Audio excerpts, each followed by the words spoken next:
allez bien. Bah, vous le savez si vous voyez cette vidéo, Halloween approche à grands pas. Ici, normalement cette vidéo sortira du coup le week-end juste avant la semaine d'Halloween. Et donc je me suis dit que pour l'occasion, j'allais faire donc cette petite sélection à nouveau de 5 livres qui parlaient exclusivement de sorcières parce que c'est un thème que j'aime retrouver dans ma bibliothèque. Alors forcément, vous avez les classiques à la Harry Potter, etc. Mais je ne vais pas en parler dans cette vidéo parce que sinon je crois que la vidéo pourrait durer genre 10 heures. Et du coup j'ai cherché quand même d'autres livres que j'ai appréciés, certains qu'on voit peut-être un petit peu moins passer. J'ai essayé de chercher dans des genres un peu différents, etc. pour que tout le monde puisse y trouver un petit peu voilà, son goût, parce qu'on n'a pas tous envie forcément d'horreur ou d'épouvante ou des trucs comme ça. Non plus à l'approche d'Halloween, ça dépend un peu de chacun. Donc en vrai j'aurais pu mettre ma lecture ici actuelle en cours qui est X, qui est vraiment là de l'horreur sur pareil des sorcières, etc. Mais je ne vais pas vous en parler cette fois-ci vu que je suis toujours en train de le lire au moment où je tourne cette vidéo. Et par contre on va commencer directement avec le premier livre de cette sélection. Le premier que j'avais envie de vous présenter aujourd'hui, c'est Les sorcières de Pendle de Stacey Holz. Et le résumé nous disait: Lancashire, 1612. À 17 ans, la jeune châtelaine Fleetwood Shuttleworth, alors je m'excuse d'avance pour tous les noms que je vais écorcher, a déjà par 3 fois perdu un enfant à naître. Déterminée à donner un héritier à son époux, elle redoute grandement l'issue de sa 4e grossesse. Lorsqu'elle croise le chemin d'Alice Gray, une sage-femme qui connaît parfaitement les plantes médicinales, Fleetwood voit en elle son dernier espoir. Mais quand s'ouvre un immense procès pour sorcellerie à Pendle, tous les regards se tournent vers Alice, accusée comme tant d'autres femmes érudites, solitaires ou gênantes. Fleetwood fera tout pour arracher coûte que coûte sa bienfaitrice à la potence. Bon, le ton est clairement donné. On est ici donc sur un livre qui était très connu des réseaux. Pour le coup, je le vois chaque année dans le groupe Facebook du Pumpkinton Challenge. Margot Liseuse en a déjà parlé, blindé, et c'est comme ça que voilà, je l'avais repéré, etc. Je savais donc déjà pas mal d'informations sur vers quoi on allait se diriger, le côté un peu historique de l'histoire, parce que donc ça se passe en 1612. Et en fait, c'est un procès de Lancashire qui a vraiment existé. Donc il y a toute une partie vraiment très historique, très documentée, qu'on ressent vraiment beaucoup au cours de la lecture. Et en même temps, ici l'autrice a décidé d'imaginer le reste de l'histoire et vraiment là la romancer entre les faits historiques, les informations qu'elle a pu regrouper, etc. Donc voilà, c'est le côté beaucoup plus romancé de certains personnages qui ont vraiment vécu cette situation.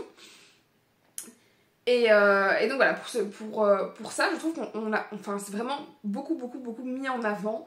C'est vraiment très documenté. On sait de quoi elle parle, où elle va, etc. Ça se ressent vraiment en lecture.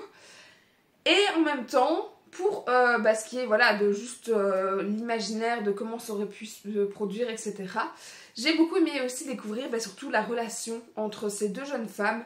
Donc ce parallèle entre Fleetwood qui du coup dès les premières pages j'ai vraiment réussi à m'attacher grandement à elle, parce que ok, elle fait partie de la bourgeoisie, mais bon, on dit ici directement, elle a 17 ans, elle est déjà à 3 fausses couches, une 4e grossesse, donc clairement son corps il est mis à très rude épreuve. Et vraiment on voit que même si elle fait partie de la bourgeoisie, à l'époque elle est vraiment juste cantonnée au statut de femme, c'est-à-dire elle est juste là pour enfanter et pour donner un héritier surtout mâle du coup voilà, à son mari, et juste elle a aucune autre valeur en fait à ce niveau-là par rapport à son mari, au regard des gens, etc. Donc ça a un premier point de vue qui voilà, m'a quand même beaucoup percuté, m'a vraiment irritée par moments tout au long de ma lecture. Et on a vraiment le pendant inverse à ce moment-là d'Alice qui du coup pour le coup veut être un peu médecin, mais à l'époque pareil, les femmes n'ont pas accès à ce genre de profession, et donc ici elle va connaître les plantes, on va dire qu'elle va être guérisseuse, comme elle connaît quand même beaucoup de choses, qu'elle est fort érudite, etc., on va très très vite la voir d'un mauvais œil. Et c'est pour ça que les hommes aussi vont, voilà, vont la traiter de sorcière et l'emmener dans ce procès.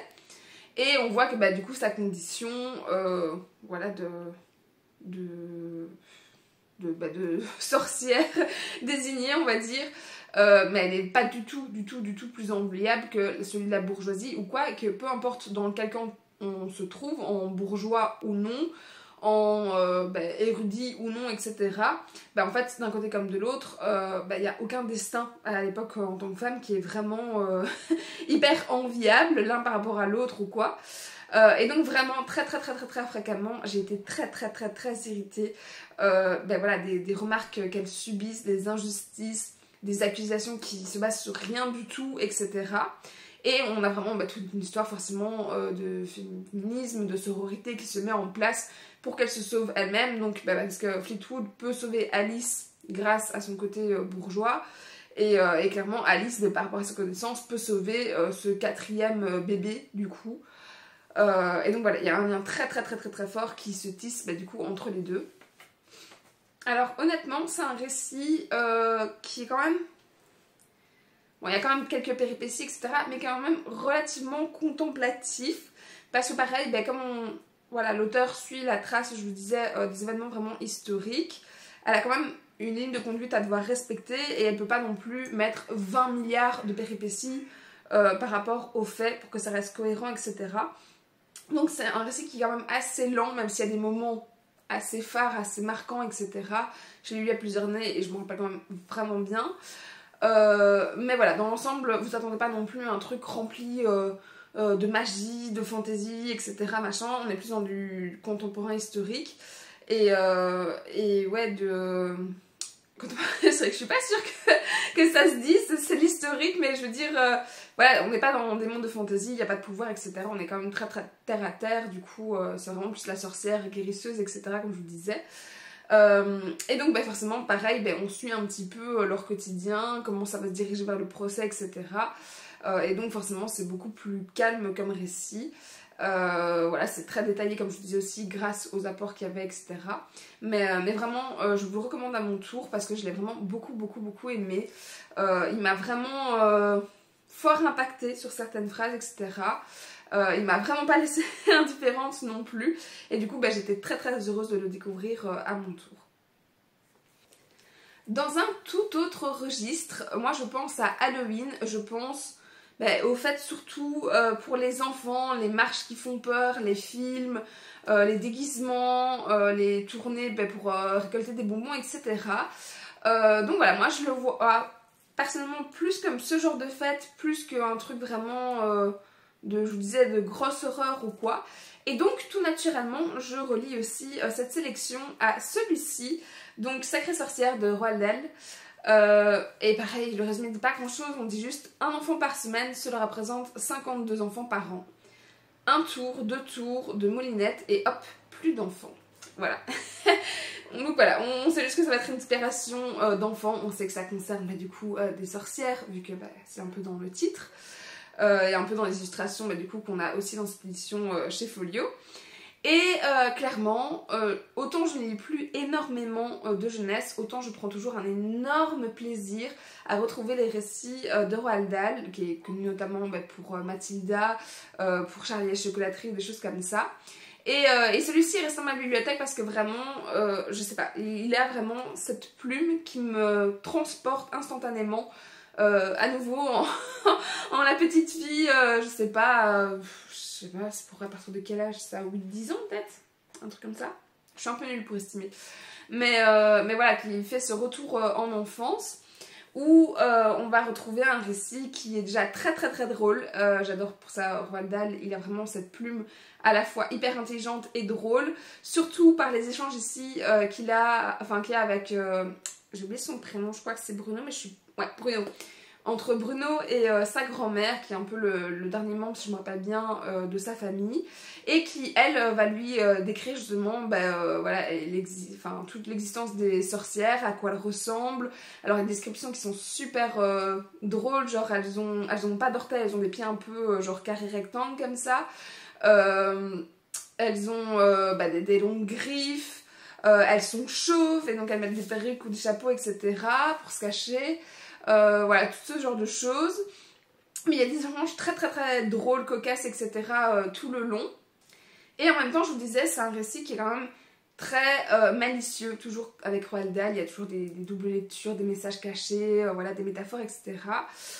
Ici, je me rappelle qu'il y avait quand même de chouettes messages aussi par rapport à la mort, notamment, qui est toujours un peu dans le thème halloweenesque. Et donc, enfin, vraiment, moi, c'est des, c'est des livres que j'adore, avec j'essaie de retrouver quelques illustrations. Hop. Ben voilà. Voilà, on voit vraiment, ça prend quand même beaucoup d'espace. Je sais que dans d'autres bouquins, parfois, c'est les lettres qui vont vraiment changer de taille ou quoi, mais je le vois pas beaucoup. Non, je pense pas que dans celui-ci, je pense pas qu'il y ait ce genre de texte comme ça. Mais bref, moi c'est des éditions que j'adore parce que vraiment, je prends vraiment plaisir à retomber dans cet enfant, dans ses péripéties, dans ce qui peut arriver à Bruno qui va se retrouver dans une situation assez délicate par rapport aux sorcières, vous vous en doutez bien. Et de voir un petit peu voilà, comment on va se faire cette recherche, cette confrontation, cette fuite ou quoi entre lui et les sorcières auxquelles il se retrouve confronté. Et ça se libère vraiment tout seul, hein. Il fait à peine 200 pages, mais je veux dire, c'est des pages qui se lisent très très très très vite forcément. Mais juste à glisser entre deux un peu avant Halloween, moi je vous le conseille toujours parce que je trouve que ça reste pour du jeunesse une plume très très très qualitative. Et voilà, à chaque fois j'ai le sourire, j'ai même un petit rire qui va ressortir. Et en même temps, quand même, quand je pose le bouquin, je me dis quand même genre bien joué de sa part, c'était malin, etc. Que ce soit l'inscription, les dessins, enfin voilà, je vous disais les métaphores ou quoi. J'ai pas grand chose à dire de plus dessus, d'autant que c'est un jeunesse et que ben voilà, je vais pas vous donner le fil non plus de l'histoire parce qu'on voit très très vite vers où on va. Mais voilà, je suis contente toujours d'avoir dans ma bibliothèque parce que vraiment pour moi je vous dis Halloween c'est vraiment ce côté-là, ces souvenirs d'enfance aussi qui peuvent ressurgir. Et du coup retrouver ça parfois à travers un bouquin, pouvoir se replonger dans cette enfance-là ou quoi, je trouve ça très très chouette. Et donc voilà, je voulais vraiment le mettre à nouveau à l'honneur. Sinon je ne le mettrai jamais un Roald Dahl à l'honneur dans cette chaîne je pense. Mais voilà, c'est juste des valeurs sûres et du coup lisez-les. En fait, si vous ne les avez jamais lues même en tant qu'adulte, ça vaut quand même le détour. Donc voilà. Dans un tout autre registre à nouveau, j'avais envie de profiter de l'occasion pour sortir un des beaux livres de ma bibliothèque, qui est donc celui-ci, Secrets de sorcière, donc une initiation à notre histoire et nos savoirs, c'est écrit par Julie Légère, Elsa White et Laura Perez. Alors je ne sais pas qui est l'auteur, qui est du coup l'illustratrice ou quoi. Et vraiment le livre est juste sublime. Enfin c'est un album du coup vous voyez, mais vraiment, j'étais tombée en amour dès l'instant où je l'ai vu dans les rayons, avant de le voir justement sur les réseaux ou quoi. J'adore les illustrations qu'il y a à l'intérieur. Et en fait, je trouve que c'est un très très beau livre, soit à s'offrir soi-même déjà, ou à offrir à quelqu'un. Donc je vous présente vite fait, mais c'est un peu comme ça, vous avez le sommaire. Et ouais, on va peut-être lire le résumé qui disait « Ce livre des ombres a été écrit pour toi. Toi qui veux en apprendre davantage sur l'histoire de la sorcellerie, de l'Antiquité jusqu'à nos jours. Toi qui veux comprendre ce qui est arrivé à tes sœurs, des grands coups d'éclat aux pires persécutions. Toi qui veux découvrir l'origine et le secret des outils et symboles magiques de l'abracadabra au pentacle. Toi qui veux maîtriser tes pouvoirs entre potions guérisseuses et talismans pour le bonheur.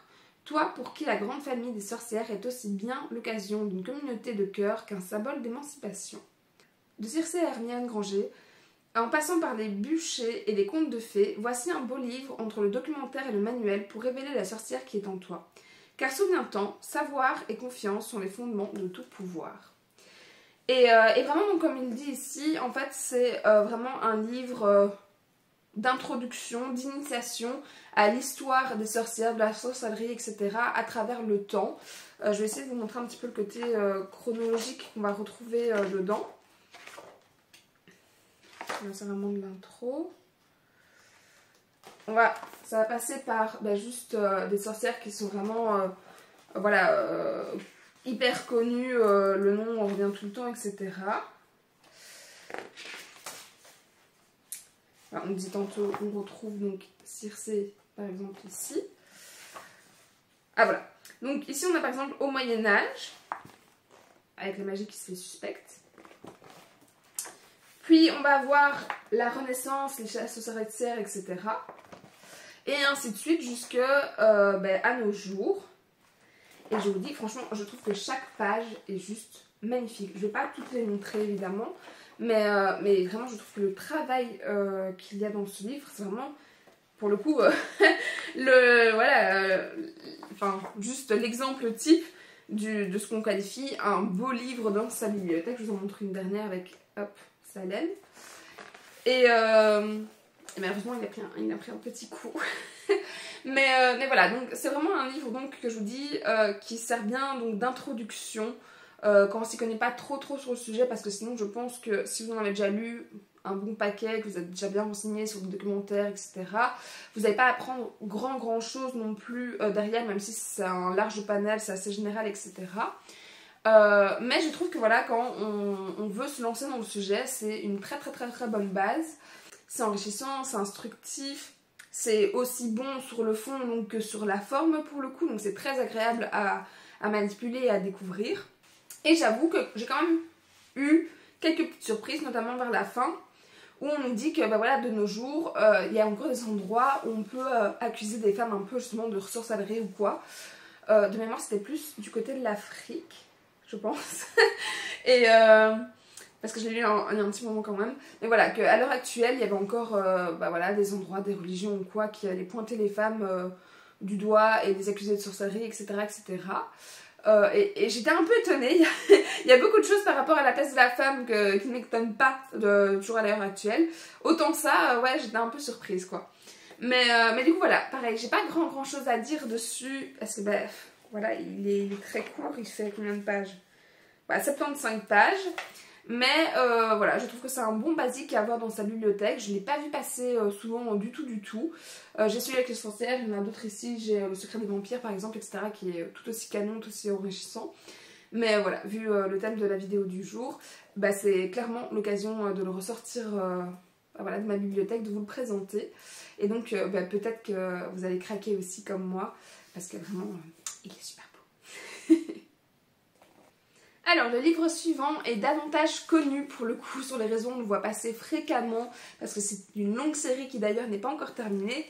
Il s'agit de celui-ci, donc c'est L'Atelier des sorciers, le tome 1, c'est chez Pika, c'est de Kamone Shiram, je pense. Je le prononce super mal, je suis désolée. Et le résumé nous disait: Coco est une petite fille ordinaire vivant dans un village avec sa mère. Elle a toujours été fascinée par la magie, mais c'est un don rare que seules certaines personnes obtiennent à la naissance, les sorciers. Un jour, Coco rencontre l'un d'entre eux et le surprend à jeter un sort. Elle comprend alors la véritable nature de la magie et essaie de l'imiter, mais elle va accidentellement utiliser une magie interdite. Alors, ouais, vous le voyez quand même ici, donc je vous disais, c'est une série qui est en cours. Là, je pense que j'ai 12 tomes. Ouais, et je pense que le 13e est sorti, mais que je n'ai pas encore acheté ni lu forcément. Et pour le coup, ce premier tome est forcément très introductif. Parce que voilà, je ne sais pas jusqu'à combien de tomes il peut y avoir, mais mes autres collections de mangas, il peut en avoir parfois 30, 40, 50, etc. Donc j'espère qu'on ne montera pas jusque là, mais vu où on en est, il y a encore quand même beaucoup de choses à voir. Mais en tout cas, pour ce premier tome, j'ai adoré découvrir déjà l'univers, le personnage de Coco qui est marrante. Elle est très naïve au début, alors après ça évolue, je peux vous le dire, au fil des tomes. Mais voilà, elle a un côté très attachant, elle est mignonne comme tout. Au niveau des graphismes, pareil, je le trouve absolument canon. Je vais essayer, pareil, de vous montrer un petit peu des visages... Je sais pas si... Non. Mais voilà, je trouve que les expressions, en tout cas, sont vraiment très bien décrites, dessinées. Il y a certains mangas où on pourrait avoir... voilà, une expression plus ou moins similaire à chaque personnage ou quoi. Ici, vraiment, je trouve que ça transparaît vraiment à travers les planches. J'adore vraiment les traits, les dessins, etc. Je pense que c'est l'atout numéro 1 de ce manga selon moi. Vraiment, il y a juste de trop beaux traits, de trop belles pages blanches, etc. Où on distingue très facilement un personnage par rapport à l'un à l'autre et tout. Et j'aime bien aussi le fait que voilà, Coco était un personnage clairement miroir au début de cette saga, où on va découvrir avec elle les fondements de ce monde magique qui est caché du monde où elle vit avec sa maman à la base. De comment justement marche cette magie. Alors c'est souvent avec des pentacles, des encriers magiques, etc. etc. Donc on va voir son apprentissage. On le voit aussi ici à l'arrière, ici dans ce premier tome, suite à sa petite bourde, elle va être repérée donc par un maître sorcier donc qui est Fray, si je dis pas de bêtises, qui va l'emmener du coup à l'atelier des sorciers, qui est une école de magie où elle va rencontrer Agathe, dont je me rappelle bien avec qui ça passe pas bien.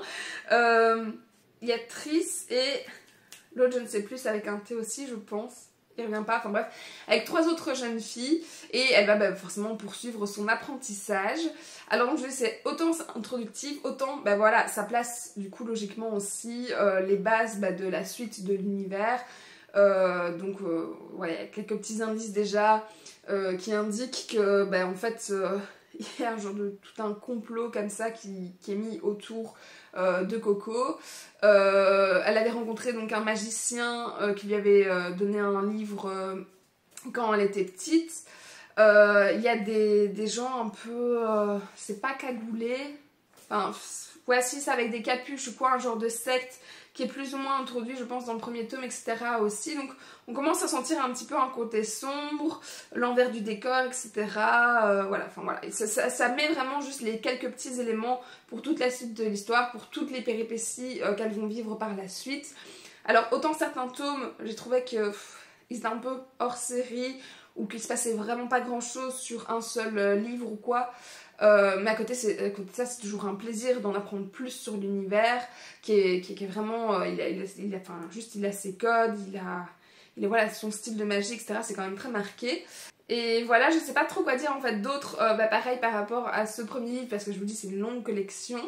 Mais vraiment en fait, les gros points à retenir c'était ça, c'était du coup les personnages qui sont super attachants. Le visuel, je pense que de tous mes mangas confondus, je pense que c'est vraiment celui que je préfère, et BD aussi, etc. Et je suis quand même assez difficile sur le sujet. Donc voilà, vraiment j'adore. Je peux pas vous le dire autrement. Et clairement que si vous aimez la magie, si vous aimez l'univers, comme ici, voilà, vous plongez dedans, découvrir vraiment tout ce monde, etc., de sorciers, etc. C'est une très bonne nouvelle alternative qui est toujours en cours et que du coup j'étais un peu obligée aussi de vous mettre dans cette sélection parce que j'en parle, je pense, jamais en fait des mangas sur cette chaîne parce que j'en ai pas lu beaucoup et que c'est la seule saga en fait que j'ai encore en cours actuellement, mais je me vois pas débarquer sur la chaîne et faire ok, en fait là je viens de lire un tome 13 sans vous avoir parlé jamais du reste. Donc pareil, là c'est l'occasion. Et juste, il se passe vraiment un truc très très intéressant, très intriguant. C'est rempli pareil de bons sentiments à certains moments, de sororité, de magie, de certaines naïvetés, etc. etc. Et parfois des passages beaucoup plus durs aussi. Donc voilà, franchement, j'aime vraiment beaucoup l'atelier des sorciers. Et je suis heureuse de pouvoir vous le présenter aujourd'hui. Et alors attention, on est déjà au 5e ouvrage, mais pas des moindres. Je crois que j'ai réservé le pire clairement pour la fin, puisque je vous parle aussi de celui-ci, donc Les filles de Salem, c'est de Thomas Gilbert. Donc c'est comment nous avons condamné nos enfants, et le résumé nous disait: je me nomme Abigail Hobbs, j'ai 14 ans, j'habite avec mes parents à Salem Village. J'ai vécu une enfance heureuse à l'abri des soucis. Oui, pas le moindre nuage à l'horizon. Puis il y a eu ce jour fatidique. J'étais à ma 13e année, je m'en souviens précisément, le jour où tout a commencé. Je suis sûre que vous vous attendiez à voir, du coup, c'est un album, c'est une BD, une grosse BD. Dans ce top, voilà, moi c'est vraiment le premier livre, je pense maintenant, que j'associe au livre de Sorcière, non, autre Harry Potter évidemment, mais vraiment... cette BD donc parle, donc si vous ne le savez pas, des événements du procès de Salem qui a eu pareil lieu en 1600... je ne sais plus combien exactement. Enfin bref. Et on va suivre en fait ce petit village de Salem, les premières accusations, comment va se dérouler le procès, etc. etc.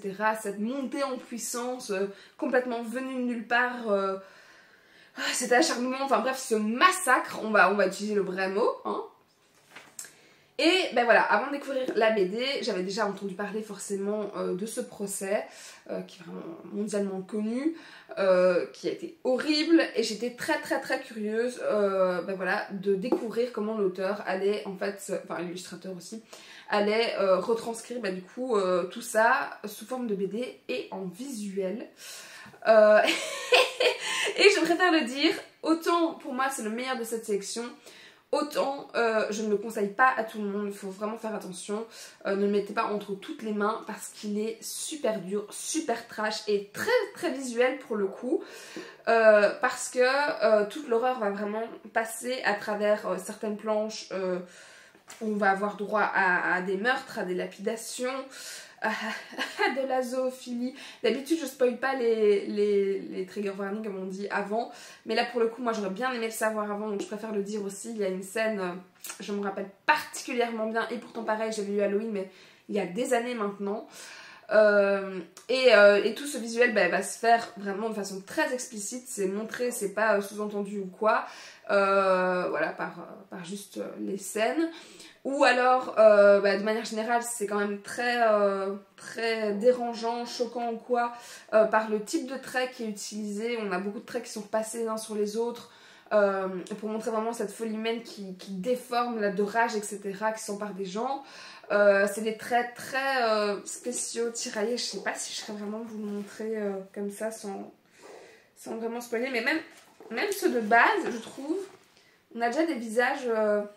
voilà, assez particulier. Ouais, voilà. On a des bons exemples,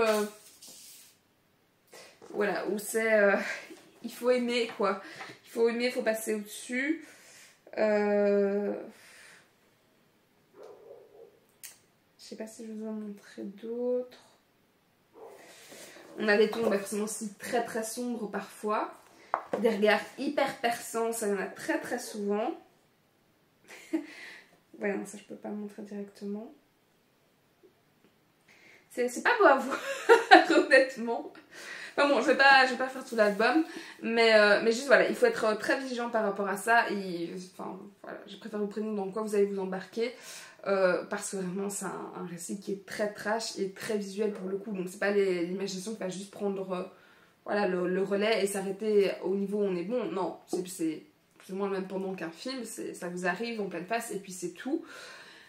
Par contre, d'un point de vue historique, alors c'est très intéressant, mais après ça ne respecte pas tous les faits historiques non plus, contrairement aux sorcières de Panel dont je vous parlais au début. Parce qu'ici par exemple, c'est vraiment que des hommes qui accusent du coup ces jeunes filles de sorcières.